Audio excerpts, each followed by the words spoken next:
سره یو ملګری و په پېښور کې چې کله موږ دور حدیث کول اخري زه اکثر د ملګرو ته بیانوم نو هغه د افغانستان او دلته پاکستان کې انیشیټیو خپل حاصله کړې وه دې پېښور کې تقریبا 12 کال هغه ډکیت پاتې شوی و ډاکو غټ ډاکو ما د بې قصې کله کولې دور حدیث کې ما سره یو ځای خوا ته یو ځای زما د هغه سره بستره وه نو هغه ما ته خپله قصه شروع کړل ما ورته ویل ته څنګه راغلی دې طرف ته دین طرف ته څنګه راغلی ما ته ویل چې د دنیا په سر باندې ما یوه ګناه نه ده پرېښې چې ما نه ده کړې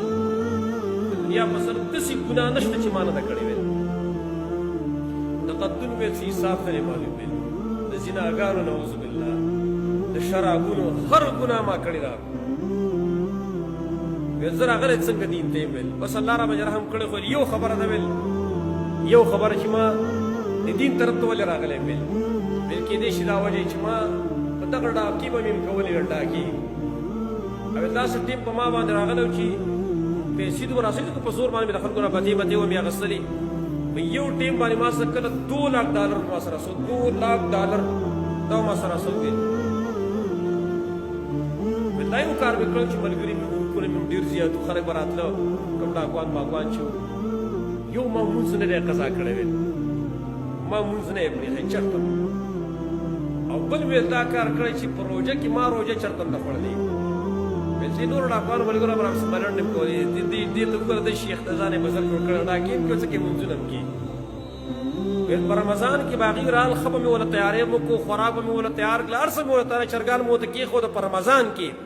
ما به نه خواړه ویل ما ته ویل چې ولې ما ورته چې زه روژه مې څه عادت ته اوس وګوره شیخ زوی ته وګوره ځان یې شیخ جوړ کړی ډاکې م کې څه کې روژې مې ځي ویل ما چې دا زما ضمیر نه مني چې زه روژه ماته کړم ما ورته حدیث وایي چې نبي صلی الله علیه وسلم ته یو سړی راغی ویل یا رسول الله فلانی سړی غلام کوي او لمونځ هم کوي لمونځ به خو د هغې لمونځونه و که نه نبي صلی الله علیه وسلم ورته وفرمایل زر دی چې دا لمونځ به یې منع کړي ځکه دا د قرآن فیصله ده که ان الصلاة تنهى عن الفحشاء والمنکر لمونځ سړی د فحاشۍ د منکراتو نه منع کوي خو چې صحیح لمونځ وي ما ورته ویل مال کېدای شي دقه وجه ده عرض مې دا هغه ما ته وویله د دنیا په سر چې کومه ګناه نه ما کړې که نه خو زه درته قسم خورم چې ما ته خوشحالي نه مېلاو شوې زما راړه به تنګ وویل یو پیر ویل رالم ویل حیات آباد کې ویل بنګله وه پیسې هم ډېر راسره رسوي رالم هلته و د لاهور نه رالم بعضې خبرې داسې کړي چې هغه زه ته نه شم کولی رالم ویل ټیم را باندې نه پاس کېده نو ویل ما شراب مې وڅښله او ځان ته مې ګاډه ولګوله 2 ګنټه نشه ولاړه را پاڅېدم ویل ما ویل چې اوس څه کېدو راخوا څه کېده په څه شي ډېره خوشحالۍ راووتم آرمي سټېډیم ته رالم چې پېښوري کوم ځای ته مې خلک بل ناقتنګول په دې ونه ټیم پاس راوړل یو والی بل والی لکه کلاشینکوف به راسول لیسنسي اسلحې راسوي چا راته څه ویل یې نه شو ویل بیا زه لاړم افغانستان ته دلته هغه مفروض شو بس الله زما هدایت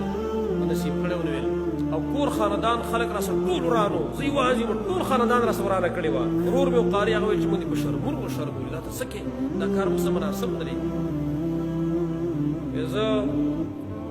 په افغانستان کې هلته نو دومره د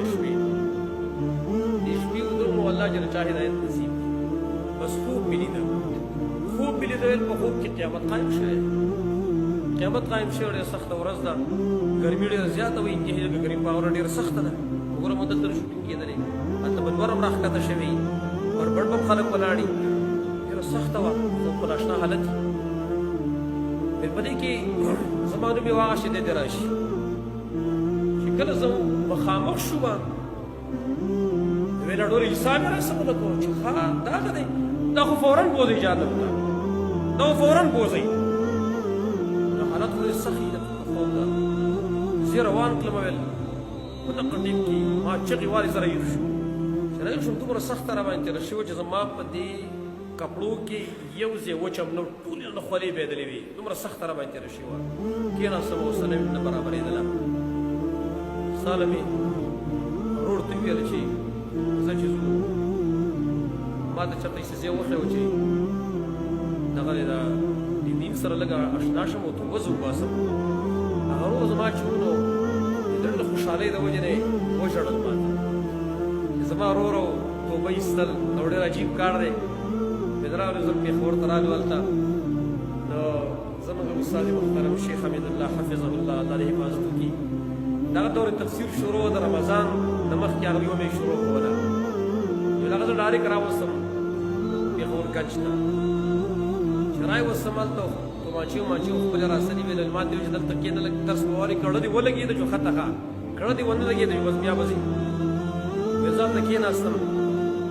درس شروع دی ویل تا ویل چې که دې شیخ ته چا په غوږ کې ویلي چې داسې قسم سړی راغلی دی داسې باش شروع کړو چې هغه بلکل زما مطالب دا هدایت الله نصیب پېښه کړه باس یې وویل زما اړه بس ولګېد ما چې دا ځای ټیک دی دا ښځی دی ویل ورور مې راته ویل چې دلته خو دا خو طلبا دي او دې خو د ځمکې خوبونه کوي دلته او چېرته لوبیا خوړلی او چېرته دال خوړلی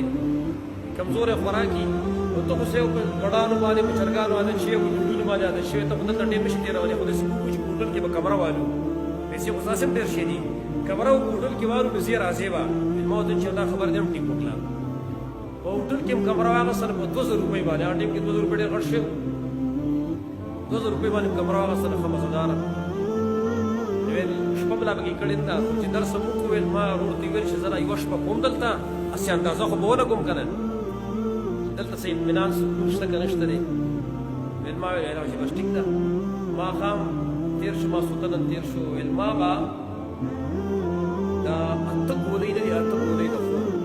دا به ما خوړلې ویل 8 ګولۍ به ما د خوب خوړلې خوب به نه راته مخکې او په دغه شپه چې څنګه ماسخوتن منځو شو خلک طلبا وروسته پرېوتل زه څنګه بسترې ته ورسېدم ځان خبر شوم نه مې څه ودومه ګولۍ مولۍ نه پاتې وي همداسې ودومه داسې ډوب خوب یې کړی چې ما چېرته په ژوند کې داسې خوب نه و کړی سهار له راپاڅېدم زړه مې پاک پاک دی ما ورته ویل چې میړونه میړونه پرېږده دا خو په ژوندي دی جنت دی دا دی هغه ملګری داسې تقوا او پرهیزګاري ول الله نصیب کړه زه ما سره خپل ما سره نږدې و کله کله به د ژمي موسم و سخت یخنۍ کې درېیم چت کې بره بل چت نه و درېیم چت ته به موږ بره وخت دې به هلته په 2 بجې د شپې 2 بجې د شپې په هغه یخ پش باندې ولاړ و مانځه باندې او چغې مې والې جړل وې ما به ورته الله ولې ډېر غلطیانې مې کړې چې الله ویل معاف کړي ما په مینې کړي مال الله باندې چې دونه هدایت یې ته نصیب کړی دی انشاءالله الله باندې معاف کړي جړل مې سخت مې چغې والې د هغه ما ورته وویله په قسم سره خبره را دې اوږده شوه په قسم سره مې زه ته قسم کوم چې کوم قسم قسم مې زه درته کومه چې د الله د دین نه علاوه بل ځای کې اطمینان نشته دی خو دې خلکو ته پته نشته دی دې خلکو ته معلومات نشي چې د الله دین کې څومره خوند دی مزه نه پکې خو دا خو هغه چا ته میلاویږي چې کوم سړی خو د اخوانه حاصل کړي که نه اخوانه حاصلولو کوشش خو وکړي که نه چې چا د حاصلولو کوشش نه دی کړی څه به ورته میلاو شي دا ورځ مې دا اوس مارونو چې خلک په دې غوږونو باندې ګانې اوري د دې دپاره چې ما ته اطمینان سکون میلاو شي قسم دی که په دې کې سکون شته دی دا د قرآن سکون نه دی اورېدلی د قرآن اطمینان تا نه دی حاصل کړی